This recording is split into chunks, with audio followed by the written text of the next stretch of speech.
ओम नमः शिवाय। हर हर महादेव। नमस्कार दोस्तों, स्वागत है आप सभी का हमारे यूट्यूब चैनल पावरफुल हिंदू धर्म में। आप सभी पर भगवान शिव तथा माता पार्वती की कृपा सदा और सर्वदा बनी रहे। आज हम आप सभी को श्रावण सोमवार कब से स्टार्ट हो रहा है, उसके शुभ मुहूर्त तथा इस वर्ष कितने सोमवार पड़ेगी उसके बारे में आप सभी को बताएंगे। आइए जानते हैं कि इस वर्ष श्रावण सोमवार कब से आरंभ हो रहा है। सावन के महीने का हिंदू धर्म में धार्मिक महत्व माना गया है। सावन में भगवान शिव की पूजा का विशेष महत्व रहता है।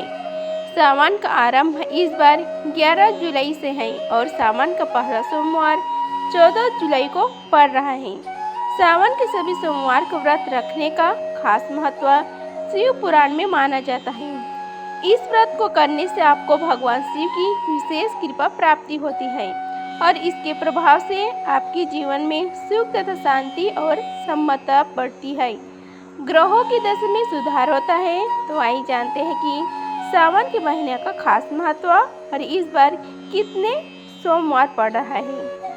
सावन का महीना शिव भक्तों के लिए बहुत खास होता है और इस महीने में सच्चे मन से अपने आराध्य देवता की पूजा करके उनके प्रसन्न करने का प्रयास करते हैं। सावन का महीना इस बार 11 जुलाई से शुरू हो रहा है। सोमवार के दिन भगवान शिव और माता पार्वती को समर्पित है। इस दिन उनकी पूजा करना बहुत अच्छा माना जाता है। मान्यता है कि सोमवार का व्रत रखने से शादीशुदा जीवन खुशहाल रहता है और साथ ही कुंवारी लड़कियों को मनचाहा जीवन साथी मिलता है। धार्मिक मान्यता के अनुसार सावन सोमवार का व्रत बहुत खास होता है। इस दिन भगवान शिव की पूजा करने से पूरे साल की पूजा का फल मिलता है। लोग सावन सोमवार में भगवान शिव का जल अभिषेक करते हैं और बेलपत्र चढ़ाते हैं। ऐसा करने से जीवन के सारे दुख दूर हो जाते हैं और मनचाही इच्छा भी पूरी होती है। आइए आपको बताते हैं इस बार सावन कुल कितने सोमवार हैं तथा आप सभी को इसके कथा तथा लाभ और पूजा का महत्व के बारे में बताएंगे। हिंदू पंचांग के अनुसार सावन के महीना 11 जुलाई से शुरू होगा। इस बार सावन के महीने की शुरुआत 11 जुलाई से होगी और यह महीना 9 अगस्त को खत्म होगा। सावन के महीने में भगवान शिव की पूजा की जाती है और भक्त सोमवार को व्रत रखते हैं। इस बार सावन में 4 सोमवार पड़ रहा है। सावन के सभी सोमवार के डेट के बारे में आप सभी को बताते हैं। सावन का पहला सोमवार 14 जुलाई को है तथा दूसरा सावन का सोमवार है 21 जुलाई को तथा तीसरा सावन का सोमवार है 28 जुलाई और चौथा है सोमवार 4 अगस्त को। आइए अब जानते हैं इसके महत्व के बारे में। सावन सोमवार का व्रत बहुत खास होता है। शिव पुराण के अनुसार इसे करने से किस्मत चमकती है और भगवान शिव की कृपा बनी रहती है। लोग सुख समृद्धि और खुशहाल जीवन के लिए भी यह व्रत रखते हैं। सावन में शिव जी की पूजा करने से ग्रहों का अच्छा फल मिलता है और सारे दोष दूर हो जाते हैं। जो लोग हर दिन पूजा नहीं कर पाते उन्हें सावन सोमवार को जरूर पूजा करना चाहिए और व्रत रखना चाहिए। आइए अब हम आप सभी को सावन सोमवार की कथा का श्रवण कराते हैं। आइए अब हम सब मिलकर सावन सोमवार की कथा का श्रवण करते हैं। बोलो श्री गणेश भगवान की जय, उमापति महादेव की जय। सावन सोमवार की कथा के अनुसार अमरपुर नगर में एक धनी व्यापारी रहता था। दूर दूर तक उसका व्यापार फैला हुआ था। नगर में उस व्यापारी का सभी लोग मान सम्मान करते थे। इतना सब कुछ होने पर भी वह व्यापारी अंतर्मन से बहुत दुखी था क्योंकि उस व्यापारी को कोई पुत्र नहीं था। दिन रात उसे एक ही चिंता सताती रहती थी कि उसकी मृत्यु के बाद उसके इतने बड़े व्यापार और धन संपत्ति को कौन संभालेगा। पुत्र पाने की इच्छा से वह व्यापारी प्रति सोमवार भगवान शिव की व्रत पूजा किया करता था। संयम काल को व्यापारी शिव मंदिर में जाकर भगवान शिव के सामने घी का दीपक जलाया करता था। उस व्यापारी की भक्ति देखकर एक दिन पार्वती ने भगवान शिव से कहा कि हे प्राणनाथ, यह व्यापारी आपका सच्चा भक्त है। कितने दिनों से यह सोमवार का व्रत और पूजा नियमित कर रहा है। भगवान आप इस व्यापारी की मनोकामना अवश्य पूर्ण करें। भगवान शिव ने मुस्कुराते हुए कहा कि हे पार्वती, इस संसार में सबको उसके कर्म के अनुसार फल की प्राप्ति होती है। प्राणी जैसे कर्म करता है उन्हें वैसे ही फल प्राप्त होता है। इसके बावजूद पार्वती जी नहीं मानी। उन्होंने आग्रह करते हुए कहा कि नहीं प्राणनाथ, आपको इस व्यापारी की इच्छा पूरी करनी पड़ेगी। यह आपका अन्य भक्त है, प्रति सोमवार आपका विधिव्रत रखता है और पूजा अर्चना के बाद आपको भोग लगाकर एक समय भोजन ग्रहण करता है। आपको उसे पुत्र प्राप्ति का वरदान देना ही होगा।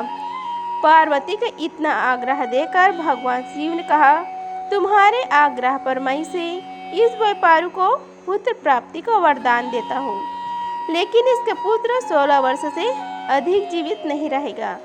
उसी रात भगवान शिव ने स्वप्न में उस व्यापारी को दर्शन देकर उसे पुत्र प्राप्ति का वरदान दिया और उसके पुत्र के 16 वर्ष तक जीवित रहने की भी बात बताई। भगवान के वरदान से व्यापारी तो खुश तो हुई, लेकिन पुत्र की अल्पायु चिंता उस खुशी को नष्ट कर दिया। व्यापारी पहले की तरह सोमवार का विधिवत व्रत करता रहा। कुछ महीने पश्चात उसके घर की अति सुंदर पुत्र उत्पन्न हुआ। पुत्र जन्म से व्यापारी घर में खुशियां भर गई। बहुत धूमधाम से पुत्र जन्म का समारोह मनाया गया। व्यापारी को पुत्र जन्म की अधिक खुशी नहीं हुई, क्योंकि उसे पुत्र की अल्पायु का रहस्य पता था। यह रहस्य घर में किसी को नहीं मालूम था। विद्वान ब्राह्मणों ने उस पुत्र का नाम अमर रखा था। जब अमर 12 वर्ष का हुआ तो शिक्षा के लिए उसे वाराणसी भेजने का निश्चय किया। व्यापारी ने अमर के मामा दीपचंद को बुलाया और कहा कि अमर को शिक्षा प्राप्त करने के लिए वाराणसी छोड़ाओ। अमर अपने मामा के साथ शिक्षा प्राप्त करने के लिए चल दिया। रास्ते में जहाँ भी अमर और दीपचंद रात्रि में विश्राम के लिए ठहरते, वहीं यज्ञ करते और ब्राह्मणों को भोजन कराते थे। लंबी यात्रा के बाद अमर और दीपचंद एक नगर में पहुँचे। उस नगर के राजा की कन्या के विवाह की खुशी में पूरे नगर को सजाया गया था। निश्चित समय पर बारात आ गई, लेकिन वर का पिता अपने बेटे के एक आंख से काना होने के कारण बहुत चिंतित था। उसे इस बात का भय सता रहा था कि राजा को इस बात का पता चलने पर कहीं वह विवाह से इनकार न कर दें, इससे उसकी बदनामी होगी। वर के पिता ने अमर को देखा तो उसके मस्तिष्क में एक विचार आया। उसने सोचा, क्यों न इस लड़के को दुल्हा बनाकर राजकुमारी से विवाह करा दूं।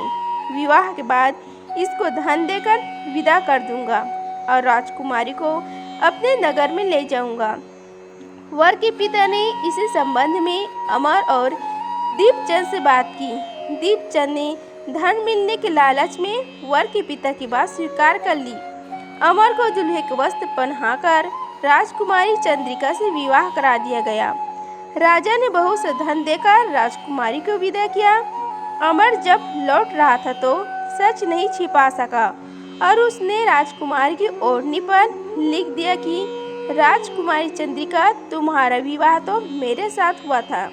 मैं तो वाराणसी में शिक्षा प्राप्त करने जा रहा हूँ। अब तुम्हें जिस नवयुवक की पत्नी बनना पड़ेगा वह कान्हा है। जब राजकुमारी ने अपनी ओढ़नी पर लिखा हुआ पढ़ा तो उसने कान्हा लड़के के साथ जाने से इनकार कर दिया।